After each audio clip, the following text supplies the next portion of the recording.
Hello दोस्तों, स्वागत है आपका हमारे यूट्यूब चैनल स्टडी डायलॉग्स में। इस वीडियो में हम सितंबर और अक्टूबर के इम्पॉर्टेंट करंट अफेयर्स को डिटेल में डिस्कस करेंगे, जो कि एग्जाम में आने की पूरी संभावना है। तो इसलिए अपने कॉपी और पेन लेकर बैठ जाएं और फिर जिससे कि आप इम्पॉर्टेंट पॉइंट्स उसमें नोट कर सकें और इस वीडियो को एंड तक देखें और हमारे चैनल को ज़रूर सब्सक्राइब करें। तो चलिए देखते हैं। पहला करंट अफेयर है कि प्रोजेक्ट उद्भव रिलेटेड टू, किससे रिलेटेड है ये? Initiated by Indian army. पहली बात तो ये है कि हमारे देश की जो भारतीय सेना है उसने इसकी शुरुआत करी है।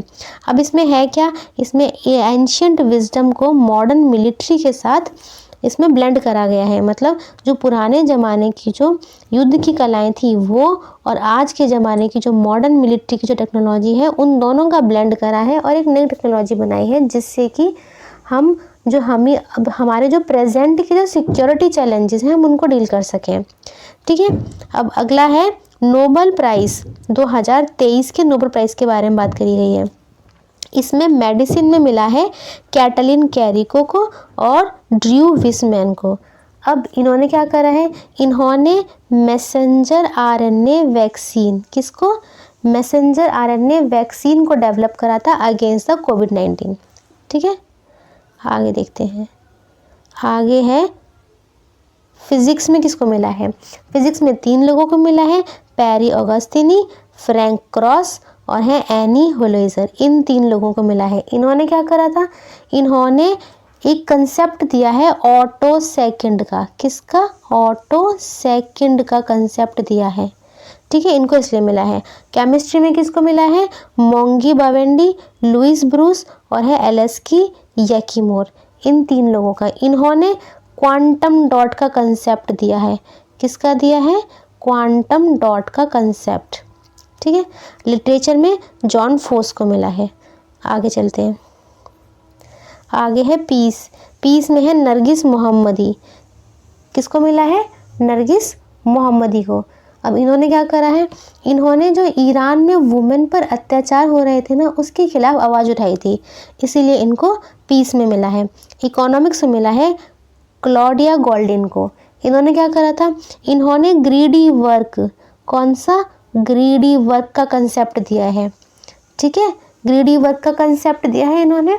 और इन्होंने ये बताया है कि जो वुमेन का जो लो बहुत ही कम लेबर फोर्स पार्टिसिपेशन है ना, उसका कारण होम नहीं है, उसका कारण मार्केट है। ठीक है। चलो नेक्स्ट देख लेते हैं। वो है नासा का ओसिरिस रेक्स स्पेसक्राफ्ट। नासा क्या है? नासा यूएसए की स्पेस एजेंसी है। जैसे हमारे यहाँ की इसरो है, हमारे यहाँ की क्या है? हमारे यहाँ की इसरो है। तो ये नासा कहाँ की है? ये यूएसए की है। तो अब नासा वालों का ओसिरिस रेक्स स्पेसक्राफ्ट था, वो वापस आया है। क्या लेकर? सैंपल्स। किसके samples? Dust and rocks of the asteroid Bennu के सैंपल्स लेकर आया है। बेन्यू क्या है? एक एस्ट्रॉइड है। अब एस्ट्रॉइड बेल्ट जो है वो किस किस के बीच में होती है, आपको पता होगा। एस्ट्रॉइड बेल्ट है मार्स और जुपिटर के बीच में। उसके बीच में बहुत सारे एस्ट्रॉइड पाए जाते हैं, पूरी एक बेल्ट है ऐसे। ठीक है। चलो, और यहाँ पर एस्ट्रॉइड का नाम क्या है? बेन्यू नाम है, बेन्यू। ठीक है। चलिए आगे चलते हैं। अगला है 106वां constitutional amendment act 2023 provide 1/3 reservation for women in Lok Sabha और स्टेट लेजिस्लेटिव असेंबलीज। अच्छा, वुमेन रिजर्वेशन की बात बहुत दिनों से चल रही थी कि हमारे पार्लियामेंट ने, संसद ने वुमेन को रिजर्वेशन दे दिया है। कितना रिजर्वेशन दिया है? 1/3 रिजर्वेशन। कितना दिया है? 1/3 रिजर्वेशन दिया है लोकसभा में दिया है, और हर स्टेट की लेजिस्लेटिव असेंबली में रिजर्वेशन दिया है। ठीक है। 1/3 का मतलब क्या हुआ? 33% रिजर्वेशन मिल गया है।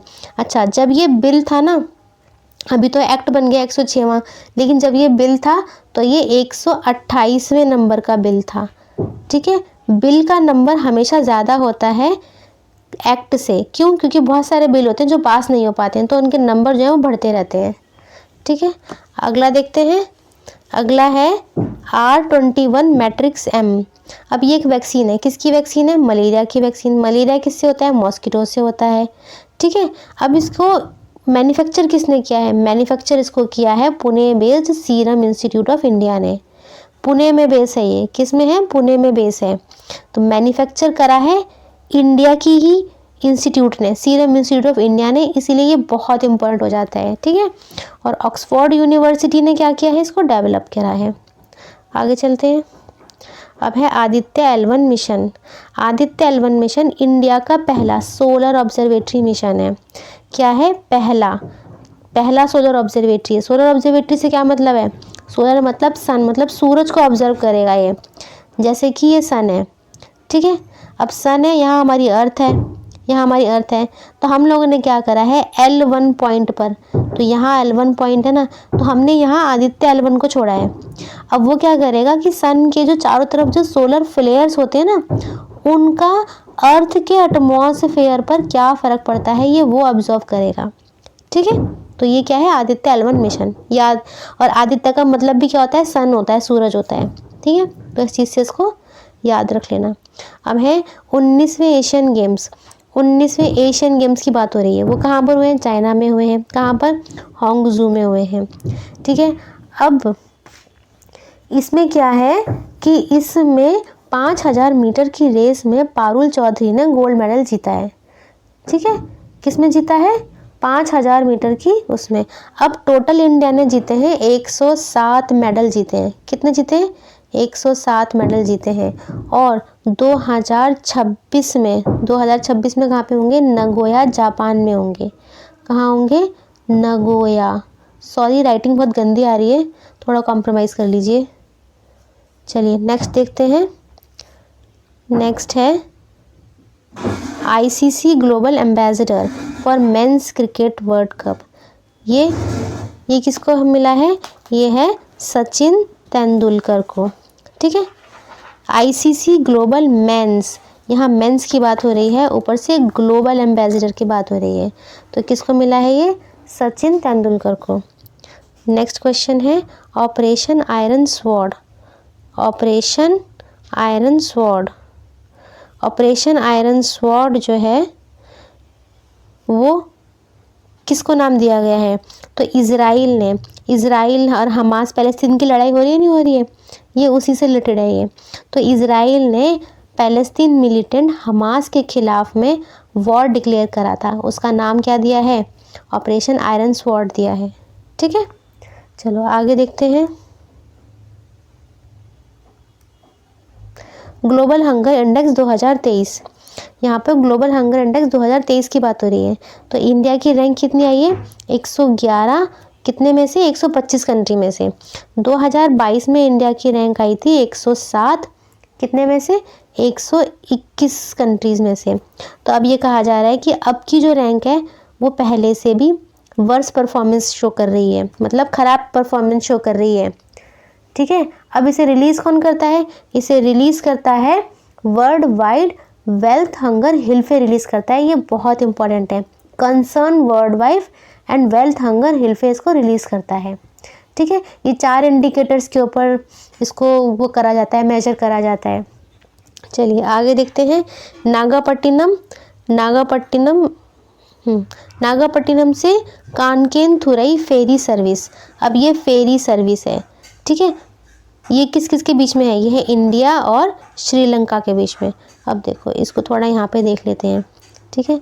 तो यहाँ पर है नागापट्टिनम और यहाँ पर श्रीलंका में जाफना में है ये कांके संथुरई। तो इन दोनों के बीच में फेरी सर्विस किस चीज़ की है, बोट मतलब नाव से, ठीक है। नाव से कनेक्टिविटी बनाएंगे यहाँ से लेके यहाँ तक, ठीक है। वाटरवेज नाव, तो क्योंकि यहाँ पर क्या है, यहाँ पर वाटर है बहुत सारा, तो यहाँ से लेके हमारे इंडिया से लेके श्रीलंका में बोट से दी जाने वाली फेरी सर्विस है वाटरवेज के द्वारा। तो ये इम्पॉर्टेंट है। नागापट्टिनम हमारे देश में है, तमिलनाडु में, और कांकेथुरई ये जाफना में श्रीलंका में है। आगे चलते हैं। आगे है 2028 का, किसका, 2028 का लॉस एंजलिस ओलंपिक गेम्स। उसमें 5 गेम्स को इंक्लूड करा गया है। कौन कौन से हैं, एक है cricket, squash, flag football, lacrosse और है बेसबॉल और सॉफ्टबॉल, ठीक है। ये याद कर लीजिए, ये 100% आएगा ही आएगा क्वेश्चन। 2028 के हैं, ये बात इंपॉर्टेंट है कि 2028 के हैं, 24 के नहीं है। अच्छा 24 के कहाँ पर होंगे? 2024 के गेम्स कहाँ पर होंगे? वो होंगे पेरिस में। कहाँ होंगे? पेरिस फ्रांस में होंगे। अब अगला क्वेश्चन है tallest statue of doctor BR Ambedkar, statue of equality outside India inaugurated in USA। अब टॉलेस्ट मतलब क्या है? सबसे ऊंची स्टैच्यू मतलब मूर्ति किसकी? डॉक्टर BR अम्बेडकर की, और उसका नाम क्या है? Statue of equality. अब इसका नाम स्टैच्यू ऑफ इक्वालिटी क्यों रखा? क्योंकि डॉक्टर BR अम्बेडकर हमारे कॉन्स्टिट्यूशन के निर्माता थे, आप सभी जानते होंगे ये वाली बात तो, है ना।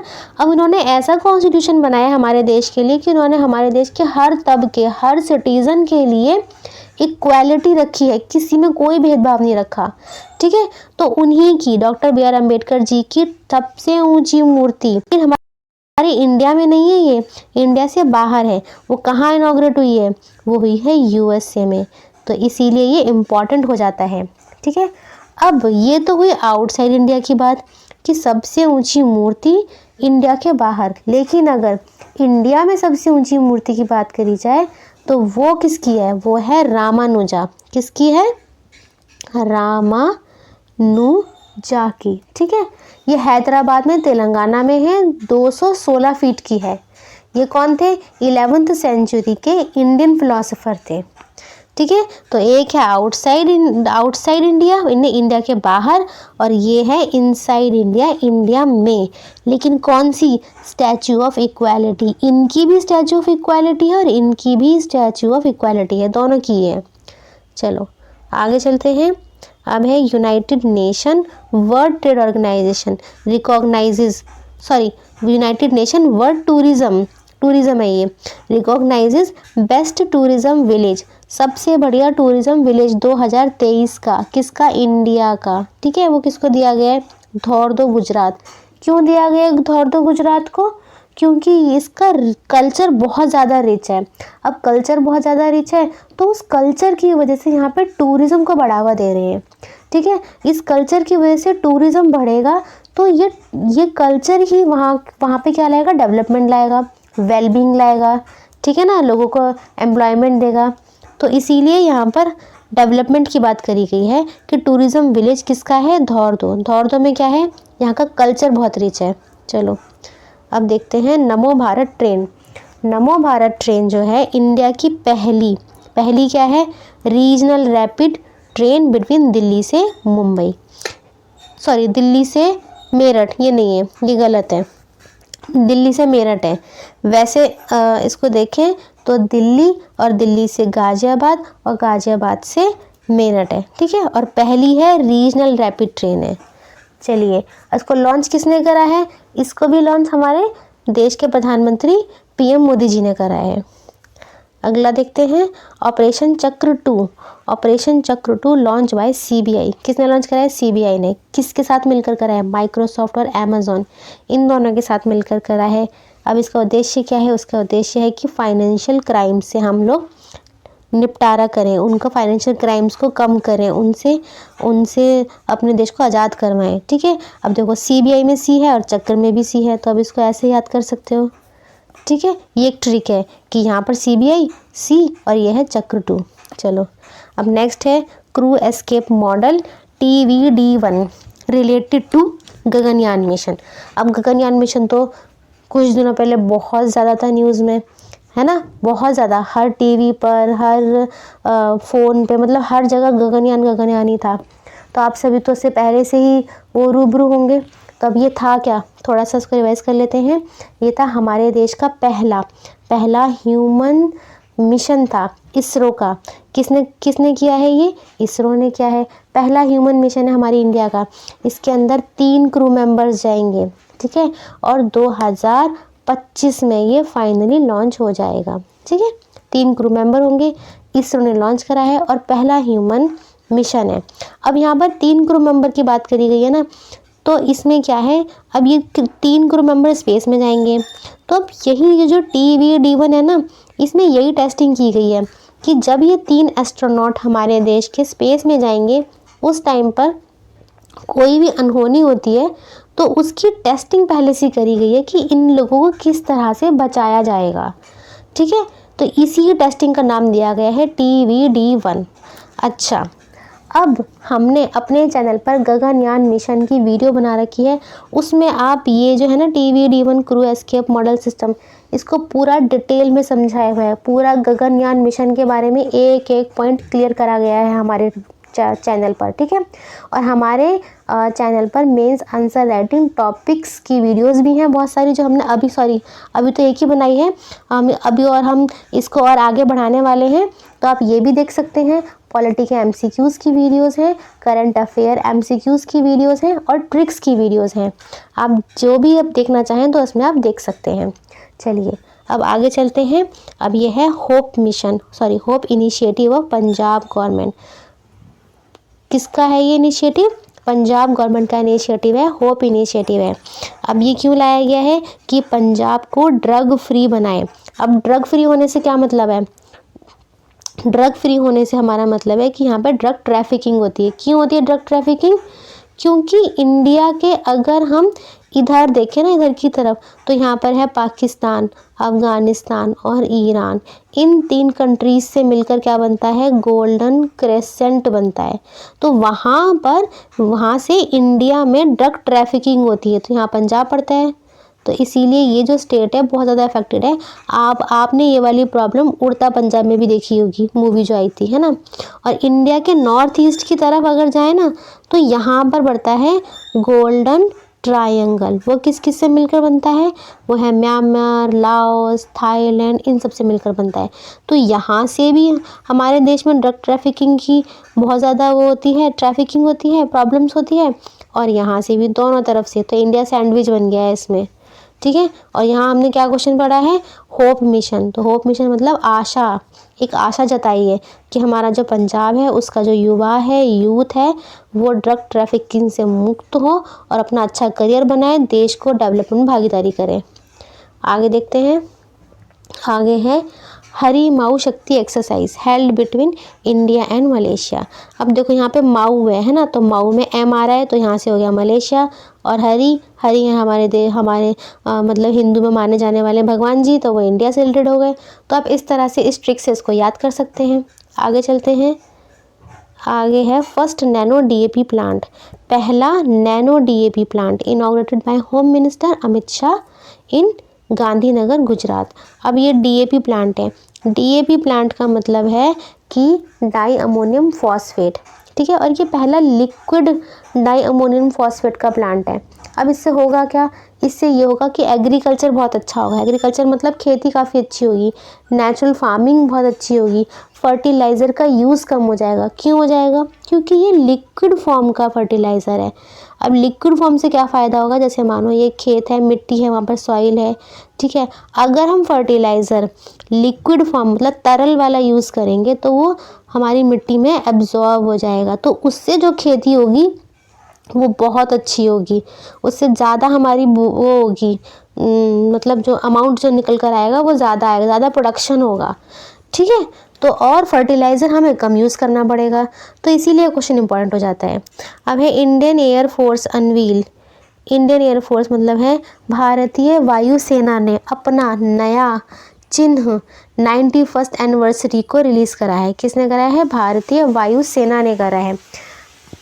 अब इसमें क्या है? सबसे टॉप पर है अशोक चक्र, उसके नीचे है ईगल, हिमालयन ईगल। अब इस ईगल के जो चारों तरफ है, सॉरी अशोक चक्र नहीं है, ये अशोक लॉयन है, सॉरी, ठीक है। ये क्या है? अशोक लॉयन है। उसके नीचे क्या है? Himalayan eagle. हिमालयन ईगल के चारों तरफ एक गोलाकार सी पट्टी सी है जो कि लाइट ब्लू कलर की, हल्के नीले रंग की है। और उसके इस चारों तरफ यहाँ पर क्या लिखा है? भारतीय वायुसेना लिखा हुआ है, ठीक है। और थोड़ा और नीचे जाएंगे ना, तो ऐसे गोले गोले में क्या लिखा हुआ है? यहाँ हमारे जो तिरंगा है उसके रंगों को दर्शाया गया है। तो ये इसका नया चिन्ह है। किसने बदला है ये? हमारी भारतीय वायुसेना ने बदला है। चलो, father of Indian green revolution passed away. Father of Indian green, Bharat के जो हरित क्रांति के जो जन्मदाता थे वो कौन थे? वो एम.एस. स्वामीनाथन थे, तो उनका अभी क्या हुआ है, निधन हुआ है थोड़े दिनों पहले ही। तो ये बहुत इम्पॉर्टेंट है। क्यों? क्योंकि जो जो एम.एस. स्वामीनाथन ने नॉर्मन बोरलॉग के साथ मिलकर क्या करा था, ड्वार्फ वीट का वो डेवलपमेंट करा था, है ना। और इससे हमारे देश में अनाज के भंडार भर गए थे। किसके भंडार भर गए थे? अनाज के। हमारे देश में भुखमरी की प्रॉब्लम ख़त्म हो गई थी। अब ये जो है, इनको बहुत सारे अवार्ड मिले थे, जैसे कि रमन मैग्सेसे अवार्ड मिला, ठीक है। ये पहले रेसिपिएंट थे जिन्हें कि वर्ल्ड फूड प्राइज़ मिला था, ये वाला भी अवार्ड मिला था। अगर भारत में देखें तो लाल बहादुर शास्त्री जी के नाम का मिला था, इंदिरा गांधी के नाम का मिला था, और पद्म नाम के जो तीनों अवार्ड है ना हमारे देश में, पद्म श्री, पद्म भूषण, पद्म विभूषण, तीनों इनको मिले थे। तो इसीलिए ये बहुत ज़्यादा इम्पोर्टेंट हो जाता है। और इनको राज्यसभा का मेंबर भी नॉमिनेट करा गया था, और इन्होंने प्राइवेट मेंबर बिल भी लेकर आए थे ये 2012 में, ठीक है। चलिए आगे चलते हैं। अब है ग्लोफ incident. ग्लोफ incident affect the state of India Sikkim. अब देखो, ग्लोफ इंसिडेंट तो बहुत ज़्यादा वो हुआ था, थोड़े दिनों पहले न्यूज़ में था। अब ग्लोफ नाम से ही पता चल रहा है, ग्लोफ है ग्लेशियल लेक आउटबर्स्ट फ्लड, मतलब ग्लेशियल से बनी हुई लेक जब वो टूट जाती है, फट जाती है, तो उससे जो फ्लड आती है, उससे जो बाढ़ आती है, वो होता है ग्लोफ इंसिडेंट। ये एक त्रासदी एक तरह की। अब इसको समझ लेते हैं। जैसे कि ये माना हमारा हिमालयन रीजन है ना, हिमालय है ये, तो ऊपर क्या है, ग्लेशियर्स हैं। ग्लेशियर्स मतलब बर्फ़ जमी हुई है, पानी के भंडार होते हैं ये, ठीक है। अब ये यहाँ पूरे में बर्फ़ जमी हुई है। अब ये जब बर्फ़ पिघल के नीचे की तरफ आती है ना, तो यहाँ पर एक लेक बना लेती है। लेक मतलब झील बना लेती है जिसमें पानी भरा होता है। अब जब ये इतनी भर जाती है, टेक्टोनिक एक्टिविटी इस सब से या फिर कोई और एक्टिविटी हुई है ना, तो अचानक तो क्या होगा, इतना ज़्यादा भरा हुआ पानी नीचे की तरफ आएगा डाउन स्ट्रीम में, जहाँ पर कि गांव हैं, कस्बे हैं, है ना। तो वहाँ पर जो घर बने होंगे, बिल्डिंग बनी होगी, तो वहाँ पर बाढ़ आ जाती है, तो वहाँ त्रासदी फैल जाती है। तो अभी यही सेम इंसिडेंट सिक्किम में हुआ है। कौन सी रिवर में हुआ है? तीस्ता रिवर में। कौन सी रिवर में? तीस्ता रिवर में हुआ है, सिक्किम में हुआ है। तो यही है ग्लोफ। ये नेचुरल डिज़ास्टर है, जो कि कैसे होता है, जब हमारे जो ग्लेशियर्स पिघलते हैं, उनसे लेक बनती है, लेक पानी से भर जाती है, और जब वो उन लेक्स के जो खुद के नेचुरल डैम्स वो टूट जाते हैं, तो वो बाढ़ के रूप में त्रासदी लेकर आती है। तो ये है ग्लोफ इंसिडेंट। आगे चलते हैं। अब है टेली मानस सेवा। टेली मानस सेवा किससे रिलेटेड है? मेंटल हेल्थ काउंसलिंग से। अब मानस से एम है, मेंटल हेल्थ से भी एम है, तो हम इसको इससे याद कर सकते हैं। अब ये लास्ट ईयर लॉन्च हुई थी, वर्ल्ड मेंटल हेल्थ डे पर हुई थी ये लॉन्च, ठीक है। वर्ल्ड मेंटल हेल्थ डे कब मनाया जाता है? 10 अक्टूबर को, ठीक, 10 अक्टूबर को। अब है P20 समिट। P20 समिट क्या है? अब आप सबने G20 तो सुना ही होगा, है ना। G20 समिट सुना है, तो उसी से ये रिलेशन रखता है P20। G20 कंट्रीज़ के G20 जितने भी G20 कंट्रीज़ में जो उनके संसद हैं, उनके संसद के जो स्पीकर्स हैं, उनकी एक समिट हुई है, ठीक है। ये G20 मेंबर्स के जो कंट्रीज़ हैं, उनकी जो पार्लियामेंट के स्पीकर्स की समिट हुई है, उसको P20 बोला है। तो यहाँ पर P से क्या मतलब है? पार्लियामेंट। क्या है? पार्लियामेंट है। उससे किसने इनॉग्रेट करी थी? ये PM मोदी ने इनॉग्रेट करी थी। ये बहुत ज़्यादा इम्पॉर्टेंट क्वेश्चन है, कंफ्यूज करने के लिए देंगे कि क्योंकि ज़्यादातर बच्चों को सिर्फ G20 ही पता होगा, P20 नहीं पता होगा। तो P से है पार्लियामेंट्री स्पीकर्स की समिट।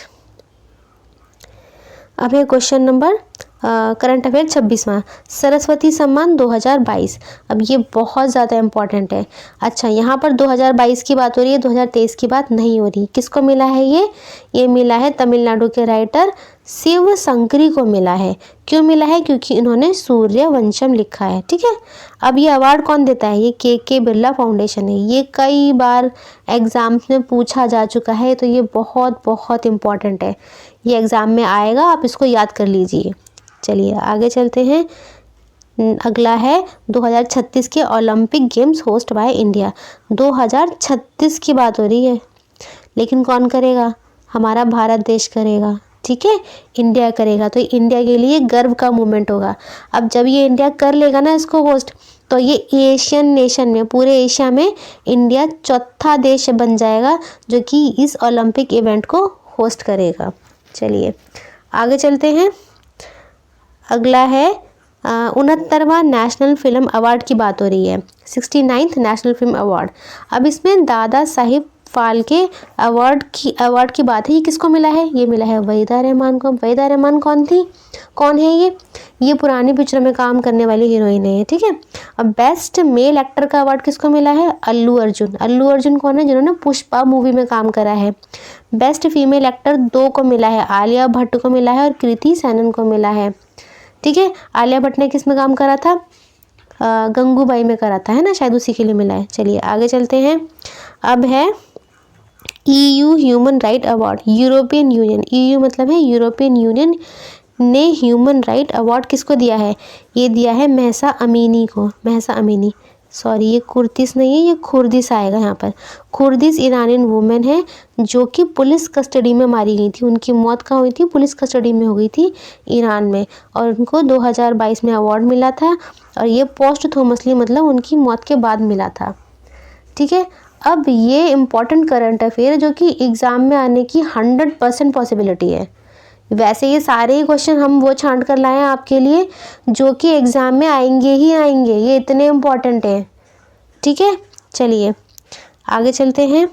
अब है last current affair under the BRI project, belt and road initiative project किसका है? चाइना का है, आप सबको पता होगा ये। तो इसमें पद्मा ब्रिज बन रहा है। पद्मा ब्रिज, अब पद्मा किससे रिलेटेड है? पद्मा बांग्लादेश में एक रिवर है, उससे ये नाम लिया गया है, ठीक है ना। तो ये रेल लिंक है, ये क्या है? Rail link, Padma bridge rail link, ठीक। कैसे है? जैसे पद्मा रिवर है तो इस पर ये रेल लिंक है, यहाँ से बांग्लादेश के अंदर है।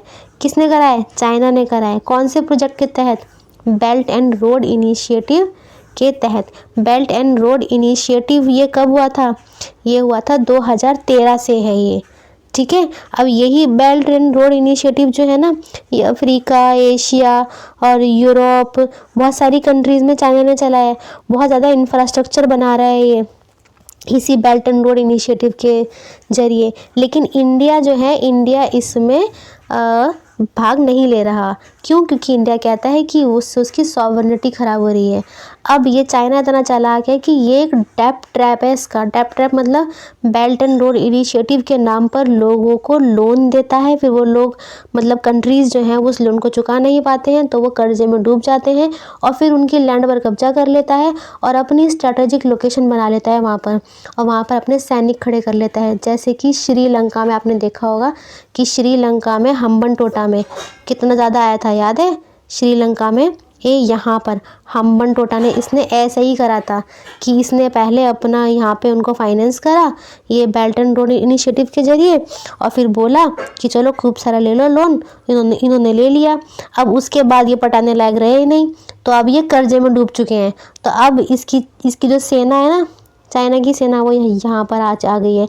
ऐसे ही पूरे वर्ल्ड में अलग अलग जगहों पर ये अपनी सेंध मार रहा है, अलग अलग जगह, और इंडिया को घेर रहा है, ठीक है।